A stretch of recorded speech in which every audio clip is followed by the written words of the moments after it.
사회학자이며 심리학자인 조지 하버드 미드 박사는 인간이 자아를 형성해 나감에 있어서 가장 중요한 것이 의미 있는 타인이라고 말을 했습니다. 그렇다면 한평생 살아가면서 누구를 만났느냐 하는 것은 참으로 중요한 의미가 있겠습니다. 오늘 유아 세례를 받은 아기들에게 그리고 우리들에게 하나님께서 귀하고 복된 만남의 은총 베풀어 주시기를 기원합니다. 저는 오늘 세례의 의미를 말씀드리고자 합니다. 그렇게 함으로써 우리의 신앙을 다시 한번 점검하고 특별히 유아 세례가 아기와 부모에게 어떤 의미와 결단을 요구하는지 설교하고자 합니다. 여러분, 구원이란 궁극적으로 하나님과의 바른 관계 회복을 의미합니다. 하나님과의 관계가 바르게 회복되었기 때문에 천국을 가는 것입니다. 그렇다면 하나님과의 바른 관계 회복이란 무엇일까요?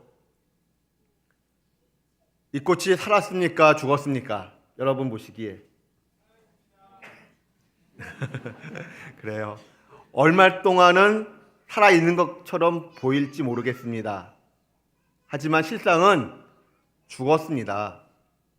왜냐하면 생명의 공급원으로부터 단절이 되었기 때문입니다. 이것이 피조물의 한계입니다. 그런데 우리 인간도 피조물입니다. 그러므로 생명의 공급원, 즉 하나님으로부터 단절이 되면 죽습니다. 그러나 이러한 인간을 향하여 사탄은 어떻게 유혹을 했습니까? 왜 구질구질하게 누군가를 의존하며 살아야만 하는 거니? 선악과를 따먹어. 그러면 너도 하나님처럼 자존자가 될 수 있어. 무슨 뜻일까요? 피조물임을 거부하고 하나님을 향하여 독립을 선포하라라는 것입니다. 그러나 철없는 독립 선포, 물고기가 어항을 벗어난 것과 같고 나무가 땅에서부터 뿌리 뽑힘을 당한 것과 같은 결과를 가져왔습니다. 결국 독립 선포는 인간에게 죽음을 가져왔지요. 그러므로 이 죽음의 문제가 해결이 되려면 하나님과의 관계가 다시 회복되어야 합니다. 독립 선포를 철회하고 하나님이 내미신 손, 즉 예수님의 손을 붙잡고 다시 하나님만을 절대 의존하는 관계로 바뀌어야 한다는 것이지요. 그렇습니다. 우리가 구원을 받아 천국을 가는 것은 예수님으로 인하여 하나님과의 관계가 다시 바르게 회복되었기 때문입니다. 그럼에도 불구하고 목회 현장에서 가끔 다가오는 난처함이 있습니다. 세례, 특별히 병상 세례를 마치 천국 직행 티켓으로 생각하는 경우가 있다라는 것이지요. 그러나 우리가 천국을 가는 것은 예수님을 믿음으로 말미암아 천국을 가는 것이지 세례를 받았다 안 받았다가 천국을 결정하는 것이 결코 아닙니다. 그러면 질문이 생깁니다. 세례의 의미는 무엇입니까? 세례를 라틴어로는 사크라멘툼이라고 합니다. 사크라멘툼이란 원래 로마 시민이 군사로 입대를 할 때 충성을 맹세하던 입대 서약을 가리키는 말이었습니다. 그런데 이러한 입대 서약을 교회가 세례라고 불렀다는 것은 의미심장한 일입니다. 세례, 하나님 앞에서 서약, 즉 신앙 고백하는 것입니다. 그렇다면 무엇을 서약하고 신앙 고백하는 것일까요? 세례는 마치 결혼식에 비유할 수 있습니다. 여러분, 결혼식을 꼭 해야만 사실혼이 성립되는 것일까요? 대답 한번 해보세요. 꼭 결혼식을 해야만 합니까? 그렇죠? 아니지요. 아닙니다. 결혼식을 하지 않아도 얼마든지 부부가 될 수 있습니다. 사실 세례받지 않아도 구원받을 수 있습니다. 예수님에 대한 바른 신앙 고백만 있다면. 우리가 천국을 가는 것은 예수님을 믿음으로 가는 것이지 세례를 받았다고 해서 가는 것이 아닙니다. 그렇다면 왜 굳이 결혼식을 하고 세례식을 하는 걸까요? 결혼하기 전에는 이 사람을 만나고 저 사람을 만날 수 있습니다. 그러나 결혼식은 중요한 의미가 있습니다. 지금까지 사귀었던 사람이 몇 명이었든지 간에 혹 한타 쓰였다 할지라도 지금 이 시간 이후로부터 나는 오직 이 여자, 이 남자만을 사랑하겠습니다 라고 하는 것을 하나님과 교회 그리고 증인들 앞에서 공식적으로 고백하는 것입니다. 세례도 마찬가지입니다. 세례받기 전에는 무당을 찾고 절도 찾고 이곳저곳을 기웃기웃할 수 있습니다. 그러나 세례를 받는다는 것은 중요한 의미가 있습니다. 지금까지 수많은 신들을 찾아다녔다 할지라도 지금 이 시간 이후로부터 나는 오직 하나님 한 분만을 사랑하고 섬기겠습니다 라고 하는 것을 하나님과 교회와 여러 증인들 앞에서 공식적으로 신앙 고백하는 것입니다. 그런데 말입니다. 과거에는 돈이 없어서 결혼식을 못하는 경우가 혹 있었습니다. 그러나 돈도 있고 상황도 충분함에도 불구하고 굳이 결혼식을 올리지 않겠노라고 고집하는 사람이 혹 있다면 그것은 무엇을 의미하는 걸까요? 결혼이라고 하는 법적 책임을 지지 않겠다라고 하는 뜻입니다. 그리고 여차하면 다른 남자, 다른 여자를 찾아 얼마든지 쉽게 떠날 수 있다고 하는 의지를 갖고 있는 것입니다. 세례도 마찬가지입니다. 세례를 받을 수 있는 충분한 조건과 환경이 되었음에도 불구하고 굳이 세례를 받지 않겠다고 고집을 한다면 그것은 무엇을 의미하는 것일까요? 여차하면 다른 우상을 찾아 얼마든지 쉽게 떠날 수 있다고 하는 것을 드러내는 것입니다. 그런데 말입니다. 결혼식이란 한 남자와 한 여자가 죽어서 하나의 부부로 다시 태어난 날이라고 정의를 내릴 수 있다면 결혼식은 이 남자와 저 여자가 죽는 행복한 장례식입니다. 그렇다면 세례식은 무엇일까요? 나의 옛자가 죽었음을 공식적으로 선포하는 행복한 장례식입니다. 사실 세례의 가장 중요한 의미가 바로 죽음을 구현하는 것에 있습니다. 이것은 예수님의 세례를 통하여 확인할 수가 있습니다. 우리가 아는 바와 같이 예수님도 세례를 받으셨습니다. 그런데 이 일은 자칫 오해의 소지가 있습니다. 왜냐하면 세례는 자신이 죄인이다라는 것을 전제로 하기 때문에 그러합니다. 그러한 까닭에 세례 요한도 예수님께 세례 베풀기를 처음에는 주저했지요. 그러자 예수님은 뭐라고 말씀하셨을까요? 이제는 허락하라. 우리가 이와 같이 하여 모든 의를 이루는 것이 합당하니라. 무슨 뜻일까요? 하나님 보시기에 바른 것이 무엇인지를 드러내기 위하여 예수님은 일부러 죄인의 줄에 서서 세례를 받으시고자 했다라는 것입니다. 그렇다면 예수님이 드러내기 원하셨던 하나님의 뜻, 예수님의 세례가 사람들의 세례와 다른 결정적 차이점, 그것은 무엇일까요? 사실 세례 받으시는 겉모양에는 별 차이가 없습니다.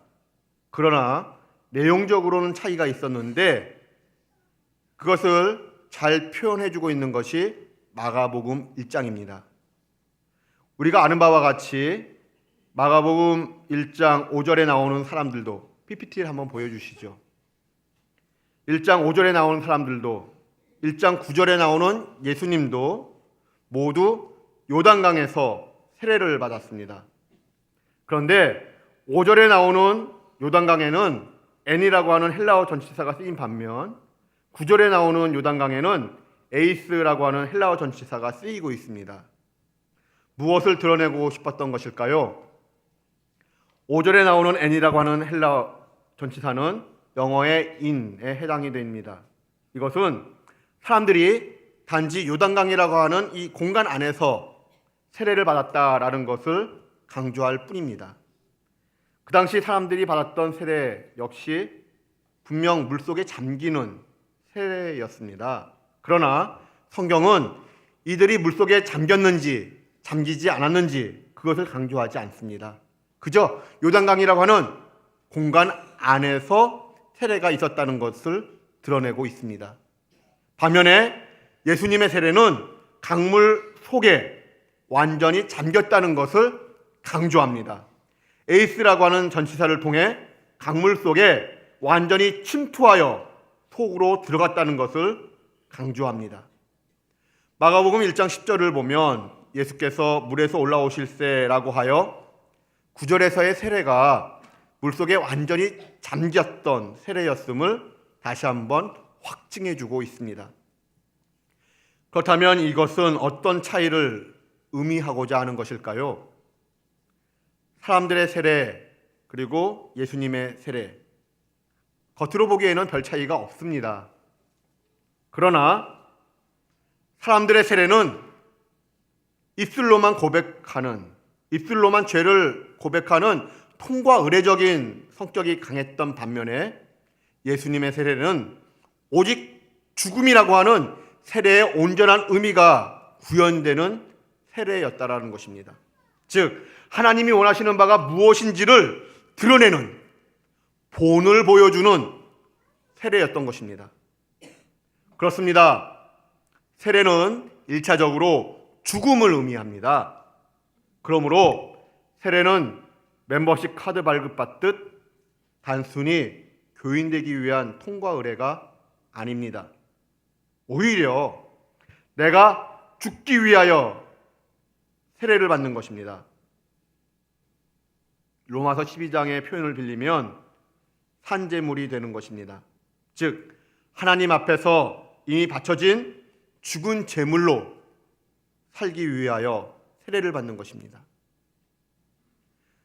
세례교인이 된다는 것은 이 땅의 헛된 욕망으로부터 내가 죽었다는 것을 의미하는 것입니다. 그렇다면 질문해 봅니다. 하나님을 위하여, 예수님의 이름을 지켜드리기 위하여 나는 얼마나 육신의 정욕과 안목의 정욕과 이생의 자랑, 이러한 나의 욕심으로부터 자유합니까? 나는 얼마나 이러한 나의 욕심을 십자가에 못 박으며 살고 있습니까? 저는 한국교회가 잃어가고 있던 영성이 두 가지 있다고 생각을 했었습니다. 하나는 거룩의 영성이고 또 하나는 순교자의 영성입니다.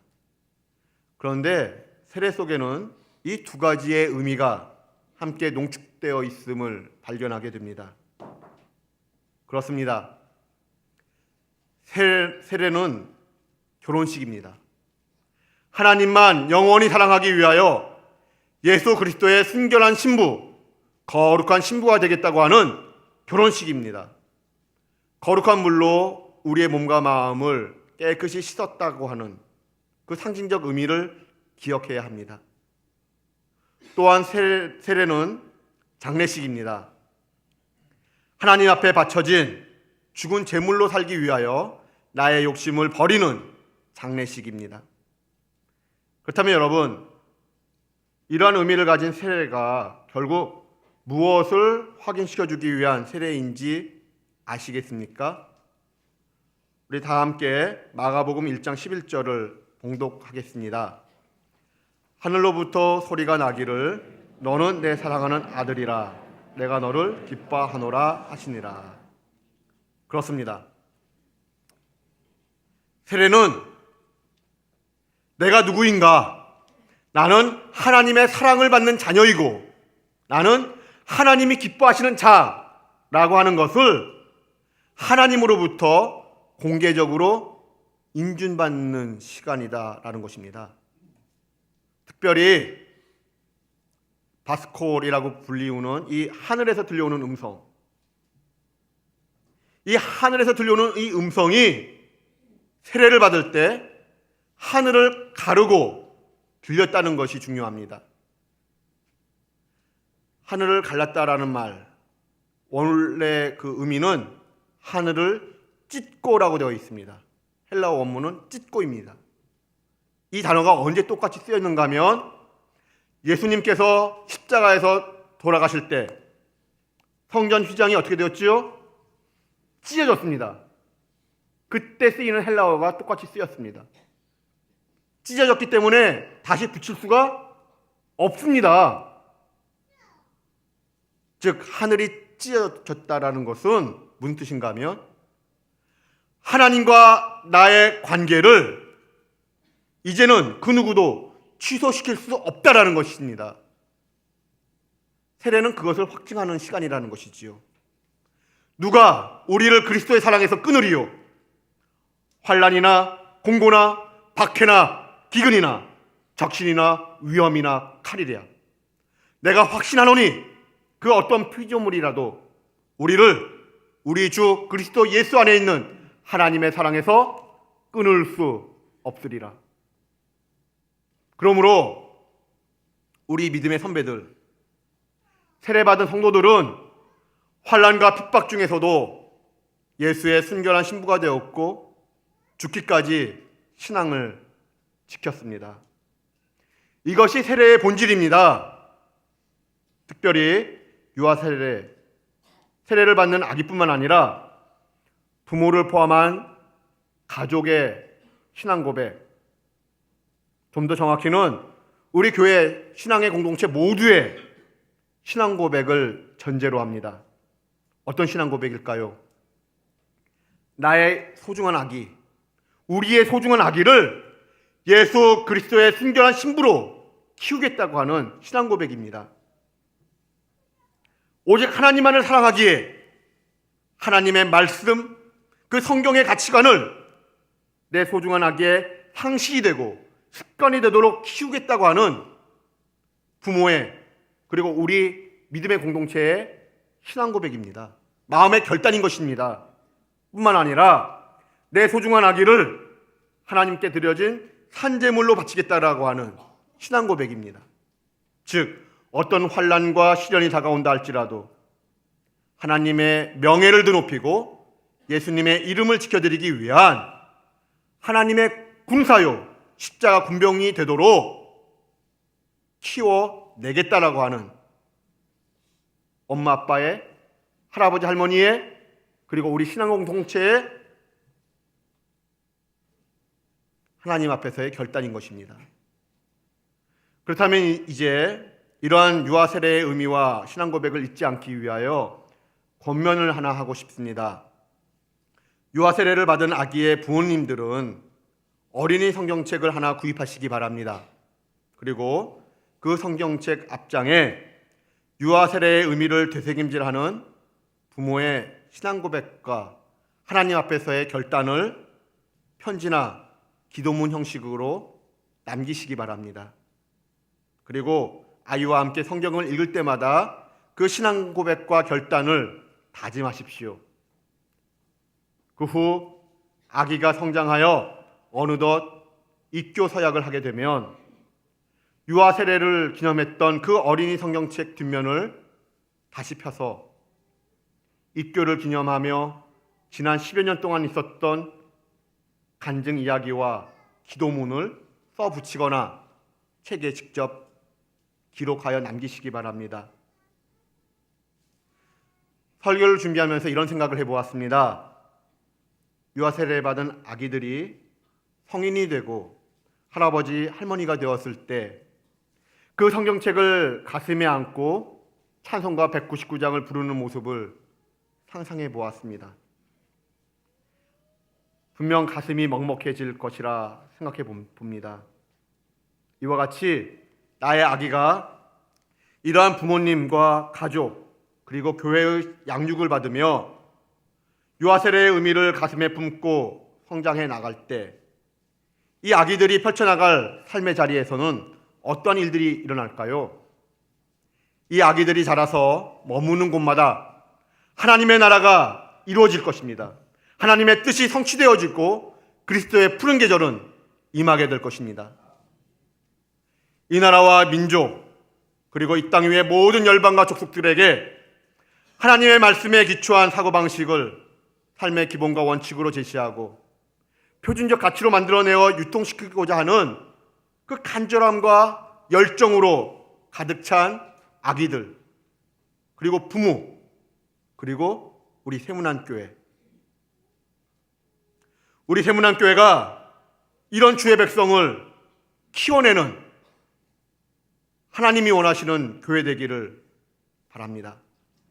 우리 세문안에 속한 모든 권속의 자녀손들이 바로 이러한 주의 백성으로 자라나게 되기를 주님의 이름으로 기원합니다. 기도하겠습니다. 하나님 감사합니다. 하나님의 말씀을 통해 저희 모두가 하나님이 원하시는 세대교인인지를 다시 점검하게 하시고 오늘 유아 세례를 받은 모든 아기들이 그리스도의 순결한 신부요 거룩한 신부로서 하나님의 군사답게 온전히 자랄 수 있도록 지지하고 지원하는 부모와 조부모 그리고 우리 세문안교회 공동체 되어질 수 있도록 인도하여 주시옵소서. 예수님의 이름으로 기도드립니다. 아멘.